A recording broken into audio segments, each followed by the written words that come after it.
disais mais c'est quand même quelque chose, qu'est-ce qui m'arrive en fait. Je me disais mais Sandy, mais qu'est-ce que c'est ça? Qu'est-ce qui t'arrive en fait? C'est... Oh, ça va quoi, on se calme. J'ai pas compris, je n'arrivais à rien retenir.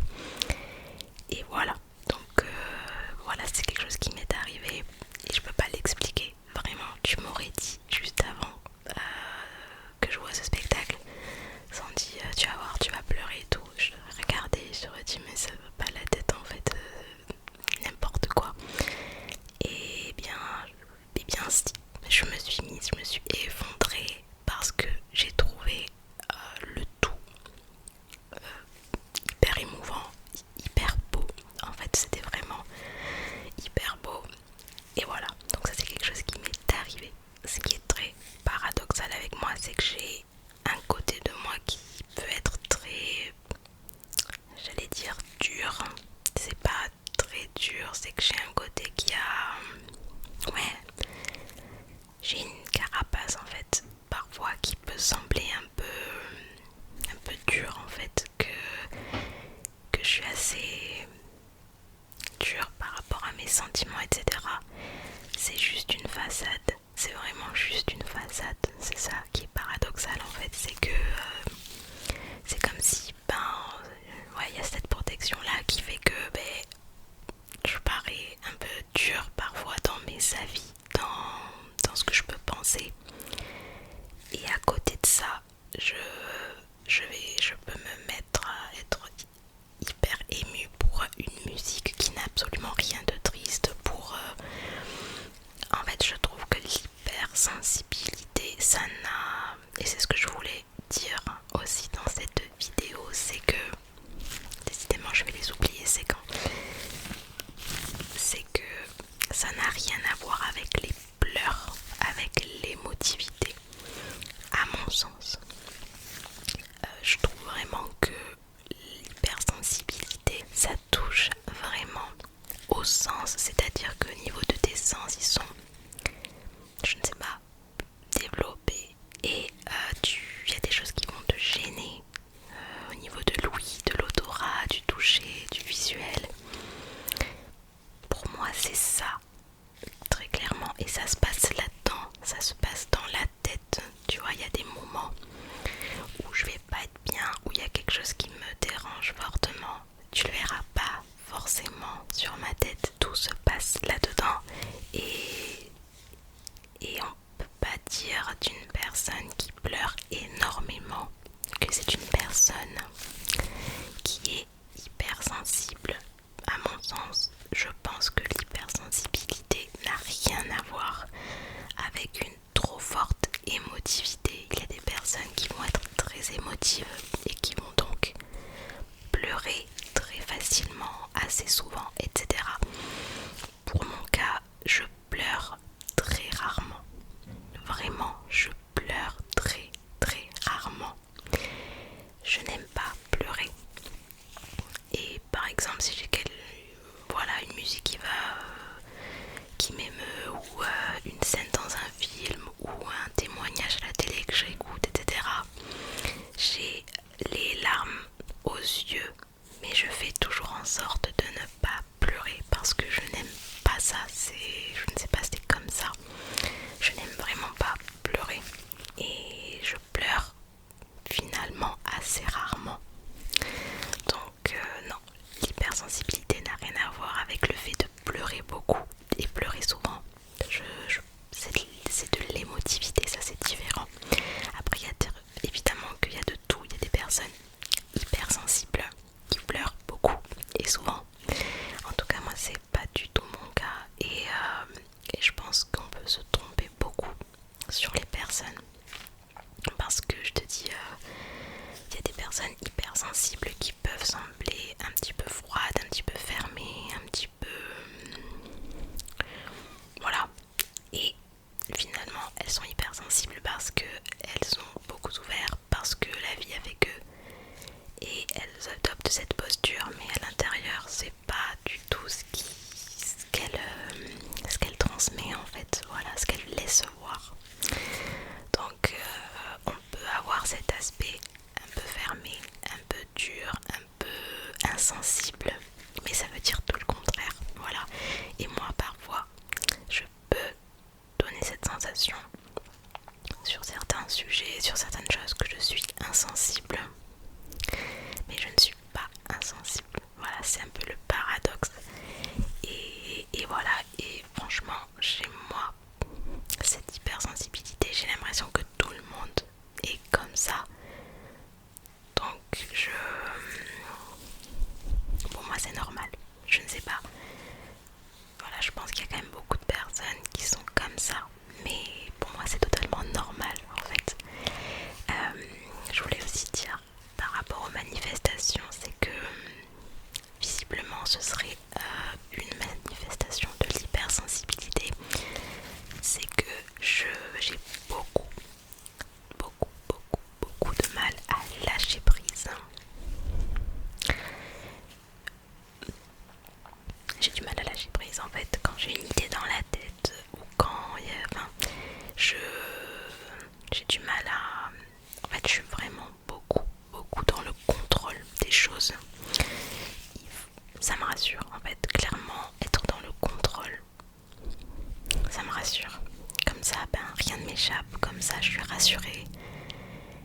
Comme ça, je sais ce qui se passe, comme ça je sais ce qu'il y a, comme ça je n'oublie pas, comme ça j'ai tendance aussi beaucoup à compter que sur moi-même. Je sais qu'on a besoin des autres et ça c'est... on peut pas le...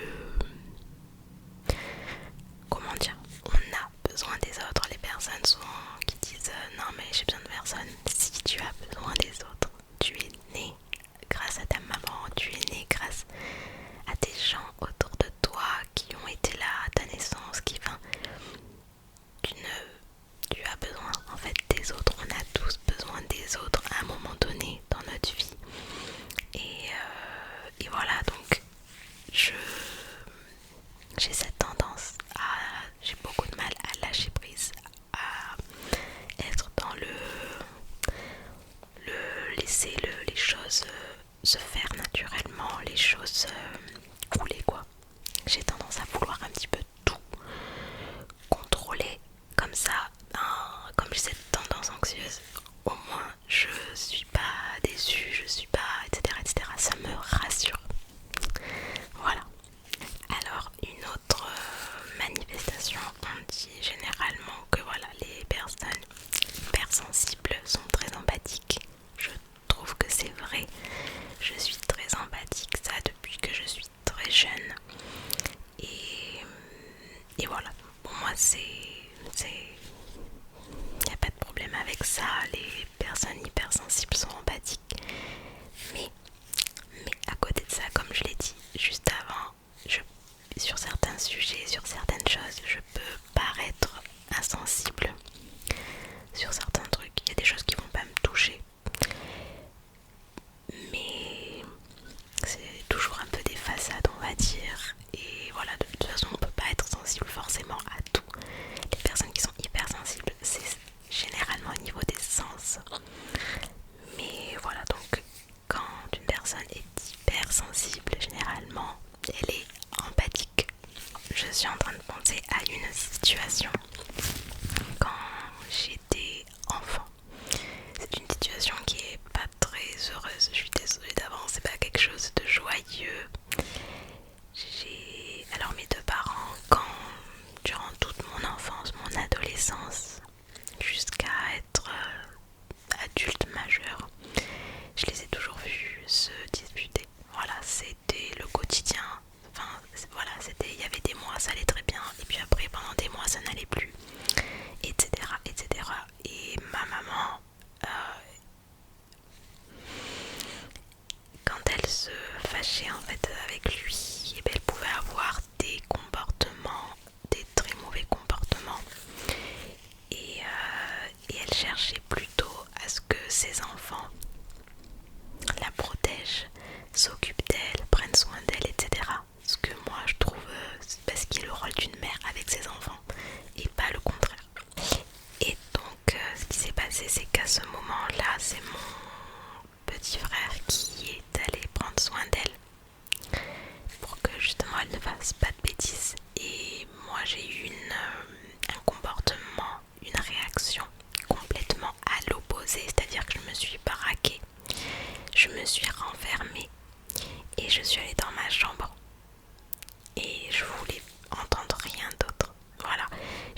cette réaction de fermeture. Et voilà, en fait, comme ça me faisait forcément quelque chose quoi. J'étais pas bien, je me suis renfermée et je suis partie.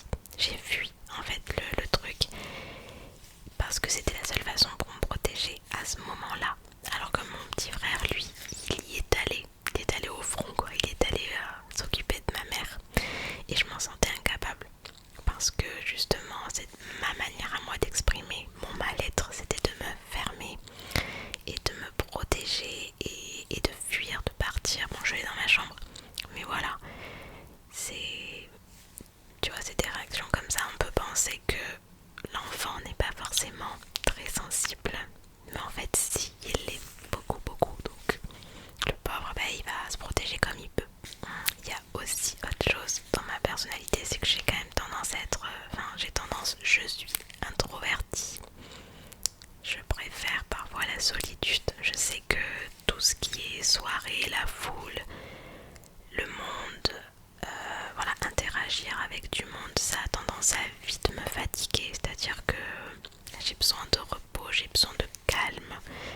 Je préfère faire une soirée, voilà, tranquille, plutôt qu'avec beaucoup, beaucoup de monde en fait. Donc je suis plutôt comme ça. Et voilà, donc en tout cas moi c'est ce que je peux te dire par rapport à ce qu'on appelle hypersensibilité. Évidemment ça diffère d'une personne à l'autre, mais voilà, moi c'est ce que je peux te dire sur moi, en tout cas sur mon cas perso. J'espère que du coup ce thème t'aura plu. Il est différent de ce que je fais d'habitude, mais bon, voilà. Dans les vidéos ASMR, principalement ce qui me plaît, vraiment principalement, c'est de parler. Et même quand j'écoute de l'ASMR, c'est ce que je préfère. Je sais que je n'écoute jamais de vidéos où c'est genre que des triggers, des trucs comme ça, sans voix parler. En fait, j'ai besoin d'être bercée par une voix qui me raconte quelque chose, en fait, ou qui me chuchote quelque chose, du coup. C'est vraiment ce qui m'aide à partir, on va dire. Et je trouve que le combo voix chuchotée avec genre des gants, par exemple, ça par exemple, voilà, c'est vraiment ce que je préfère et moi ce qui me détend personnellement le plus. Et je sais que parmi vous, vous êtes un peu comme ça. Donc voilà, j'ai bien envie de vous faire une vidéo cette fois-ci qu'avec des triggers, en parlant un petit peu évidemment. Mais c'est vrai que j'ai beaucoup de mal à faire deux choses à la fois. C'est très étrange, mais parler et en même temps faire ça, pourtant c'est pas si compliqué, hein. Mais je sais pas, je stoppe à un moment donné.